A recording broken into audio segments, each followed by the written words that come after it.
Oke, kita masuk ke alat optik yang keempat, yaitu teleskop. Nah, ini sebenarnya sistemnya sama seperti mikroskop, dia menggunakan dua lensa ya. Jadi lensa objektif dengan lensa okuler. Cuma di sini yang membedakan adalah fungsi. Kalau misalnya mikroskop itu berfungsi untuk melihat benda-benda yang kecil atau terlihat lebih besar. Nah, tapi kalau misalnya teleskop itu untuk melihat benda-benda yang sangat jauh tak hingga, sehingga terlihat lebih dekat atau lebih jelas maksudnya ya, karena relatif ya dekat atau tidak gitu. Jadi terlihat lebih jelas itu. Nah, jadi untuk teleskop ini menggunakan lensa objektif dengan lensa okuler. Biasanya kalau lensa okuler ini kita sebutnya sebagai eyepiece ya. Nah, itu untuk kalangan yang sering menggunakan alat optik, nah lensa okuler ini disebut sebagai eyepiece. Nah, dan lensa okuler ini kita bisa ganti-ganti gitu. Nah, kecuali yang lensa objektif ini boleh nggak bisa diganti-ganti karena sudah apa namanya settingan dari teleskopnya sudah di set seperti itu ya. Nah, oke.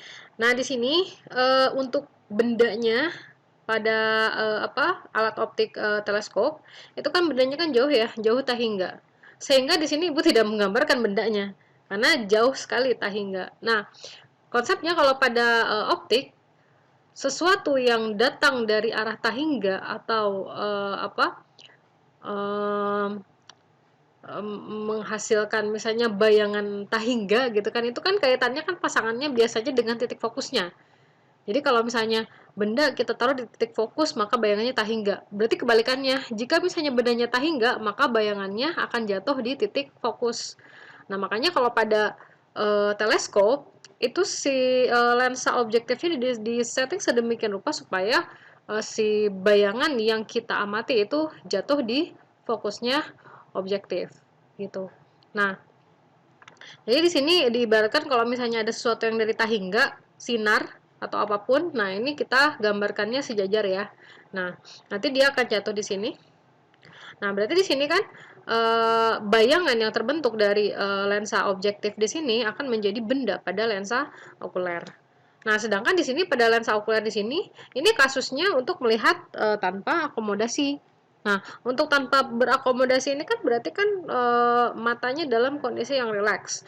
Mata dalam kondisi rileks itu bisa melihat jelas untuk benda-benda yang tak hingga, untuk benda-benda yang jauh begitu. Nah, berarti di sini kan kalau misalnya mata dalam kondisi rileks dan ini kita bisa melihat bayangannya, ini tidak bukan berarti tidak terbentuk bayangan. Bayangannya ada, cuma dia berada di tahingga. Bukan berarti dia jauh ya gitu kan. Maksudnya kondisi matanya dia rileks gitu ya. Nah, berarti ini juga dia terletak tepat di fokusnya okulernya. Nah, berarti eh, apa? Eh, untuk panjang teleskop ini kita bisa dapat dari fokus objektif ditambah fokus okuler. Nah, bagaimana dengan perbesarannya? Nah, perbesaran ini agak sedikit berbeda ya dengan mikroskop. Kalau mikroskop itu kan untuk mencari perbesaran berarti kita mencari perbesaran objektif dikalikan perbesaran pada okuler. Nah, kalau ini itu sebenarnya nggak bisa kita mencari perbesaran masing-masing. Kenapa? Di sini jarak bendanya tak hingga.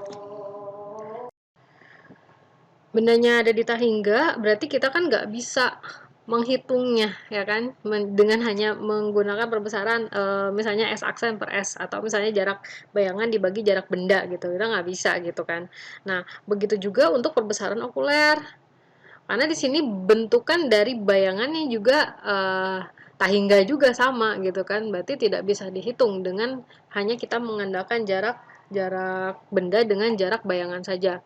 Nah, berarti solusinya apa? Ada solusi yang lain yaitu kita mempergunakan sudut bentukan. Nah, jadi kalau misalnya ini okuler kan, okuler itu kan bentukan untuk bayangan. Berarti bayangan ini kita sebut sebagai sudutnya itu theta aksen. Nah, kalau misalnya yang ini bentukan dari sudut yang dibentuk dari objektif, ya kan? Nah, ini akan menghasilkan bayangan ini. Nah, kalau misalnya bayangan pada ukuran di mana sih Bu? Sebenarnya ada di tahingga kan, cuman bentukannya kan sebenarnya kan dari sini, dari sudut ini. Ya kan? Dari sudut ini bendanya, nanti kalau misalnya kita perpanjang, nanti di sana ada bayangannya. Begitu kan? Tapi kita membutuhkan ini. Sudut ini sama sudut ini. Ya. Nah, sudut ini kita bisa dapat dari nilai tangan kan? Nilai tangan H per ini kan F okuler. Ya kan? Jadi tangan theta ini karena biasanya sudutnya ini sangat kecil, ini kan akan sangat jauh ya, ini juga sangat apa namanya, lumayan jauh gitu. Jadi nilai tangan tetanya kan disamakan dengan teta. Nah, jadi di sini teta kita pakai H per F okuler yang teta aksen, dan yang teta itu kita pakai H per F objektif. Jadi di sini ini H ya, ini H. Nah, ini H-nya bisa kita coret, dapatnya jadi seperti ini. Nah, maka perbesaran pada teleskop bisa kita hitung dengan hanya mempergunakan fokus objektif dibagi fokus okuler. Nah, sedangkan ini kan panjangnya ya. Nah, ini panjang dari teleskopnya bisa kita hitung dari fokus objektif ditambah fokus okuler. Nah, ini untuk kondisi mata tidak berakomodasi. Nah, sekarang bagaimana kalau misalnya berakomodasi maksimum? Nah, kalau berakomodasi maksimum, bayangannya itu ada di dia ada di titik dekat mata. Sama seperti pada apa namanya? Pada bentukan dari loop. Jadi kan ini kan berfungsi sebagai loopnya, ya kan? Nah, berarti di sini sudah ada tuh jarak bayangannya di lensa okuler. Nah, kemudian bentukan dari awal ini apa bedanya dengan yang tidak berakomodasi? Sebenarnya yang membedakan adalah fokus letak dari apa ini namanya? Bayangan pada objektif. Nah, kalau misalnya pada akomodasi maksimum, bayangan pada objektif itu sebenarnya tetap ada di fokus objektif. Jadi kan makanya selalu ada di bayangan pada lensa objektif itu selalu berada di fokus objektif karena bendanya kan dari tahingga, ya kan? Yang membedakan adalah yang okuler. Nah, okuler ini karena ingin menghasilkan bayangan yang maya, ya kan, yang ada begitu kan. Nah, dia harus terletak di ruang satu. Di ruang satu itu kan artinya kan lebih pendek daripada fokusnya. Jadi ini okuler, fokus okulernya di sini, gitu. Jadi si benda ini benda untuk okuler ya, sebenarnya dia kan bayangan untuk objektif gitu kan. Nah, dia harus tepat berada di fokus objektif dan harus lebih pendek dari fokus okuler. Nah, perbesarannya sama, kita menggunakan sudut. Nah, kita menggunakan sudut. Jadi, Bu, tapi kan di sini kan bayangannya ada gitu kan.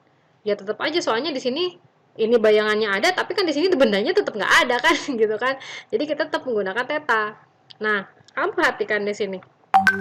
Theta untuk yang ini sama yang ini, itu kan sebenarnya kan sama ya. Ya kan? Berarti tanpa ada ini pun, atau misalnya makanya tadi walaupun ini ada di jarak tahingga, tetap theta aksen ini tidak akan berubah begitu. Jadi bisa tetap dipakai untuk perhitungan perbesaran. Nah, kita pakai sama kayak tadi ya, theta aksen dibagi theta untuk perbesaran, ya kan? Yang membedakan adalah ini. Kalau tadi di sini kan theta aksennya kan ini kan fokus okuler. Nah, karena di sini bukan fokus okuler lagi, tapi di sini sudah merupakan jarak benda pada okuler. Jadi di sini kita tulisnya H per S okuler dibagi H per ini kan tetap F objektif, ya. Nah, ini silakan kalian pelajari gitu kan turunan-turunannya. Nah, akan menghasilkan nanti rumusnya seperti ini untuk perbesarannya. Ya. Jadi di sini kenapa Bu muncul SN gitu kan. Nah, di sini kan tapi kan sudah ada jarak bayangan pada okuler itu kan sama dengan minus SN. Jadi di sini SN muncul. Ya. Untuk panjang teleskopnya kita pakai F objektif ditambah S okuler. Ya. Oke. Itu aja. Silakan kalau masih ada pertanyaan, silakan di voice message, ya lebih enak ya kalau suaranya direkam. Oke, itu aja. Makasih. Selanjutnya dengan contoh soal ya.